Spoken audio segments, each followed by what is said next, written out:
Wind Calls the Heart, Season 9, Episode 3. The show opens up with Elizabeth signing autographed copies of her book, which has recently come out. She wrote in Nathan's copy, "For Nathan, an impeccable Mountie and a treasured friend. Love, Elizabeth." There was a long line of people waiting to get her to autograph their personal books. Nathan was trying to reconnect with Newton, but Newton seemed to be ignoring him. Bill came by and told Nathan that Newton was the same way with Elizabeth and he and himself, and that the only person that Newton would let come close to him is May Sue. But still, Nathan is out there trying to reconnect with Newton with this arm in a sling. He went to ask May Sue what she was doing that Newton would connect with her. She was busy at the time putting together a prescription, but Nathan was impatient and he just walked out. Faith saw Henry walk by the doctor's office and she reminded him that he had an appointment for later on and she'd see him then. And then he stopped and he said that appointment was with Carson. She let him know that she expected him to be at the appointment, even though Carson's is in Baltimore or wherever he is. Henry walked away and he said he'd see her later. Then he came back later and said that he didn't feel comfortable having a woman to examine him. And she said, "I hope you change your mind." And he said he'd get back with her. Molly came up to Faith and she had Elizabeth's book in her hand. And she seemed to be a little upset. Elizabeth was talking about a fiery redhead that I think Molly thought was kind of promiscuous. And she said that Faith should read a certain part of the book that she may think is talking about Faith.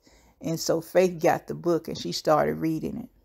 Rosemary got some reviews in of Elizabeth's book, and a lot of them weren't good, and some of them were downright personal. But there was one letter from a widow with 2 children that says she felt more at peace about facing her tomorrows because she felt like she dealt with some of the same things that Elizabeth did in the book, dealing with being a single mother and widowed. This letter made her forget about all the bad critics, and she started focusing on that one. Joseph and Minnie were talking. They were saying that there's something on Cooper's mind that he doesn't want to share. And Minnie thought it would be a good idea for Cooper to go to work with Joseph and maybe it'll come out.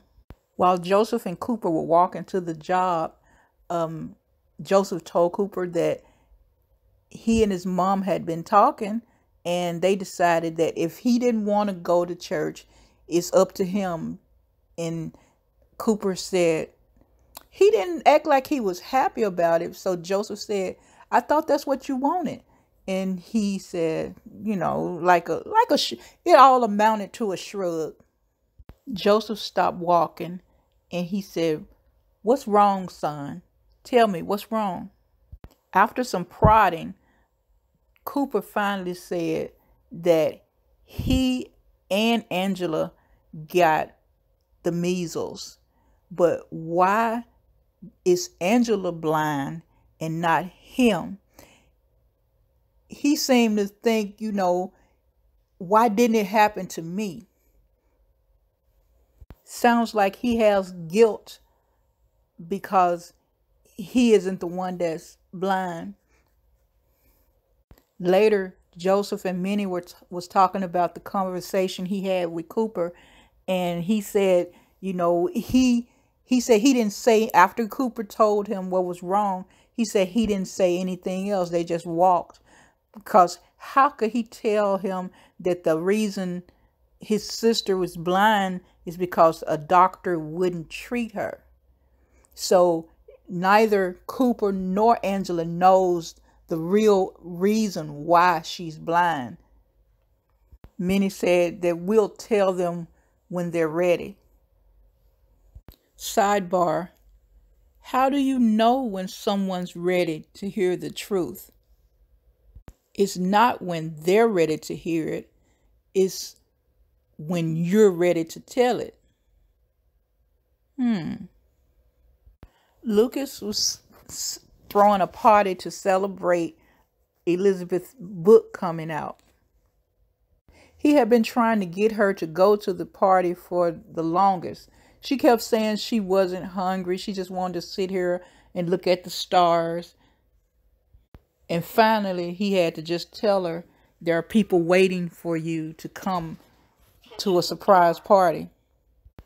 She said she could act surprised, but when she got down there, she overacted, and Rosemary knew that she knew about the party in advance.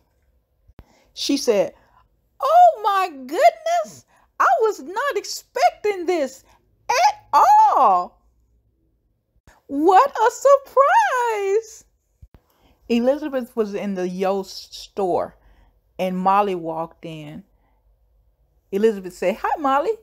Molly said, "I'd like to ask, don't you think the character Juliet is a little bit obvious?" Elizabeth said, "Well, it wasn't supposed to be." Mrs. Yost said, "Elizabeth, I've been defending you." Elizabeth said, "My sister's made it a point that she's very upset too." Mr. Yost said, "Your sister?"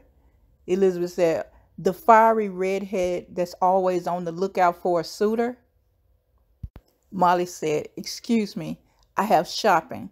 So once she found out that Juliet was based off Julie, Elizabeth's sister, she lowered her head and walked on around them to go shopping.